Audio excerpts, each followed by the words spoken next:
అది కూడా దాటుకొని నేను నా జర్నలిస్ట్ వాల్యూస్ నేను కాంప్రమైజ్ అవును, ఏదైతే జరగనని చెప్పి ఆయన కూర్చోబెట్టి at the cost of his family members also he went ahead and uphold the journalistic values. వారికి దానికి చాలా చాలా సాహసం కావాలి. నాకు చాలా ఆనందం వేసింది. ఆయన ఆఖరిలో ఎలక్షన్ రిజల్ట్స్ వస్తాయి, ఎప్పుడు వస్తాయి వీటన్నిటి అనుకున్న టైంలో నేను ఒకటే అనుకున్నాను, నా ఆరోగ్యం క్షీణిస్తూ ఉంది, బాగుండు ఆయన ఈ విజయ వార్త వింటారా లేదా అనేది నేను ఒకటే ఆలోచిస్తూ ఉన్నాను. సో నేను శ్రీమతి శైలజా కిరణ్ గారిని, సుమన్ గారిని, శ్రీమతి విజయశ్రీ గారిని అడిగినప్పుడు నేను ఒకటే అడిగాను, ఆయన విన్నారా అండి, ఆయనకి మాటలు వినిపించినాయా?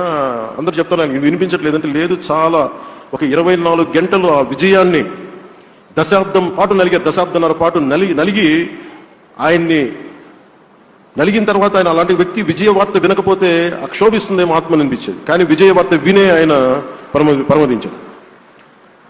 అందుకు నాకు చాలా ఒక తృప్తినిచ్చింది. అలాంటి మహానుభావులకి నా నివాళులు అర్పిస్తూ